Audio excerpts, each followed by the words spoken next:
Pastores e líderes, você sabia que, segundo o Barna, um instituto de pesquisa para igrejas e líderes cristãos, altamente conceituado, mais da metade dos cristãos praticantes admitem que usam pornografia?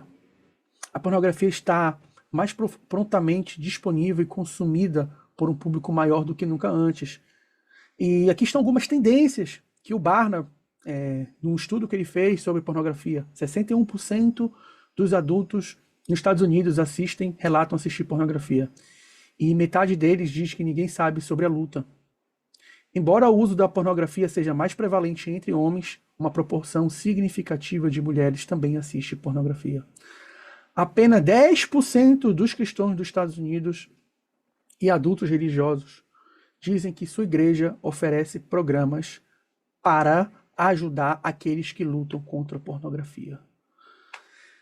E a pergunta é, será que realmente estamos atendendo e entendendo as necessidades das pessoas, dos nossos membros, quando apenas 10% das igrejas oferece ajuda para quem luta pornografia lá nos Estados Unidos? Será que nós estamos entendendo? Neste último treinamento, vamos ver práticas eficazes para você aplicar nesse seu ministério, na sua igreja. Lembrando aqui na descrição do vídeo, um incrível e-book totalmente gratuito. A gente vai trazer mais conteúdo neles. Somos Love Pastor, proporcionamos treinamentos totalmente gratuitos para você, pastor.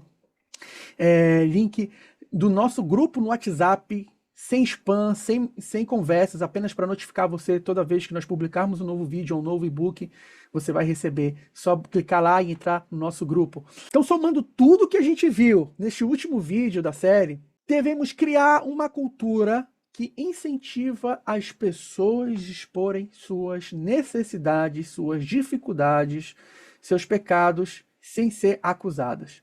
E é isso que o inimigo mais quer, porque ele quer que quando a pessoa peque ou aconteça algo de ruim na vida da pessoa, ele procure qualquer outro lugar, menos a igreja.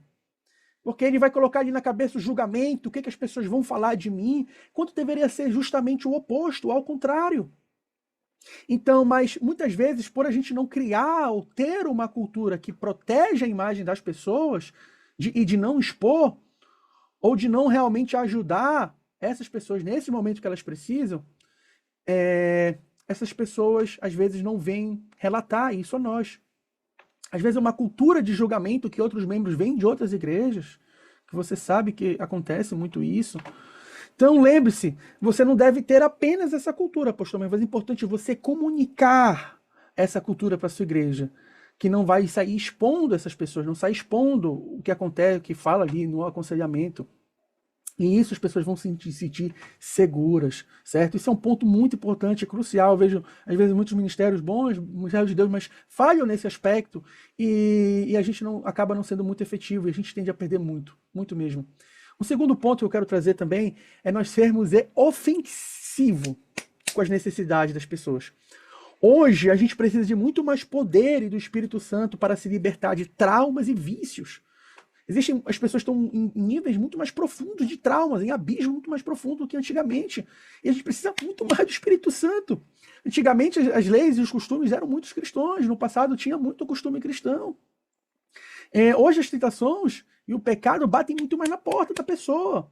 Há pessoas com muito mais dores e traumas mais intensas. Então, por isso que a gente precisa mais do Espírito Santo ainda mais. E a gente tem que criar mais ambientes mais proféticos, mais sobrenaturais, mais de encontro com Deus, mais de libertação. Não podemos viver apenas ali na boa teologia. Quanto mais libertação desafiador é para a pessoa, mais tende a necessidade do poder de Deus. Então, que a gente venha ser mais intencional nisso. Terceiro ponto, mapear os principais, os grupos, as pessoas mais vulneráveis da nossa igreja, fazer ações práticas em como ajudá-los melhor. Então, se você tem um jovem de uma família que não é estruturada, uma família não cristã, você precisa ter o quê? Atividade todo sábado com ele. O casal não precisa de atividade todo sábado, não, mas o jovem precisa, porque o sábado é o dia mais tentador, é o dia que as pessoas vão estar recebendo milhões de convites. E esse aqui é só um grupo que a gente precisa ter uma ação específica. Ainda tem outros.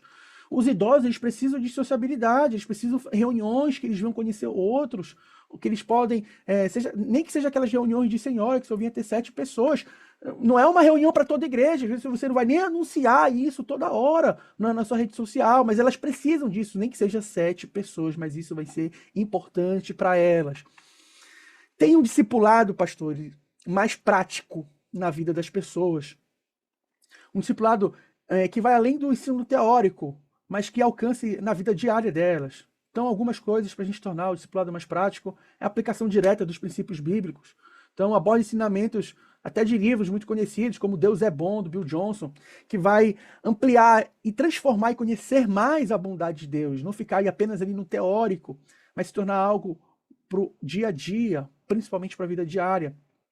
Porque às vezes os membros realmente, teologicamente, sabem que Deus é bom, mas eles, por não estar vendo, ou por um momento de deserto, um momento de dificuldade, eles precisam ver, ativar esse campo de fé, aplicar esse princípio bíblico, crer em Deus no momento de incerteza, em doença, momento de crise, momento de instabilidade. Traga exemplos práticos, testemunhos, chama pessoas que já venceram nessas áreas específicas ou que tenham um testemunho nessa área específica. Inclua isso no discipulado do ABC, aquele discipulado básico já da sua igreja. Crie espaços para as pessoas compartilhar suas lutas, suas dificuldades, ofereça conselhos e o suporte baseado nas escrituras para que elas venham vencer esses desafios. Outro ponto muito, muito, muito importante. Esteja disposto a sair dos seus gostos pessoais. Algumas maneiras de praticar isso. Adaptar-se às necessidades da igreja. Reconheça que os gostos e preferências de um líder podem não refletir necessariamente nas necessidades ou na cultura da congregação. Esteja aberto a mudar sua abordagem para melhor servir os seus membros.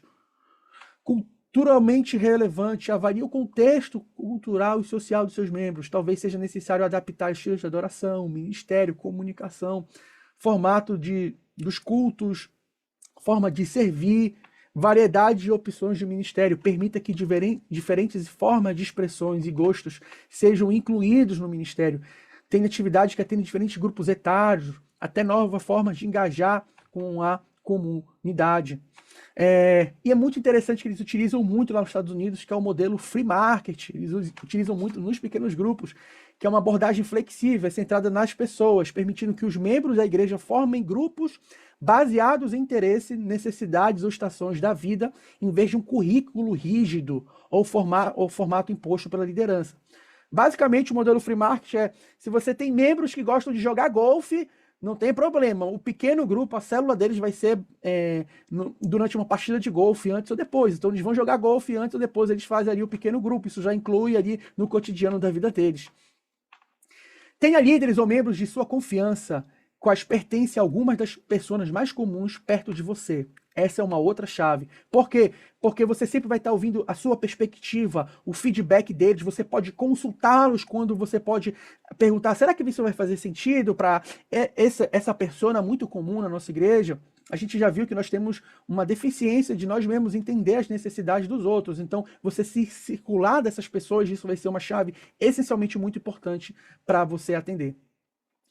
E um sétimo, que é algo fundamental, que é mesmo que seja difícil, tome a decisão certa. Algumas decisões, pastores, e esse é um caso que aconteceu, eu conheço muitos pastores e muitos filhos de pastores também. Eu me lembro de um jovem, filho de um pastor amigo meu, e aí eu encontrei ele na igreja e ele me falou, muito doído, mas sincero.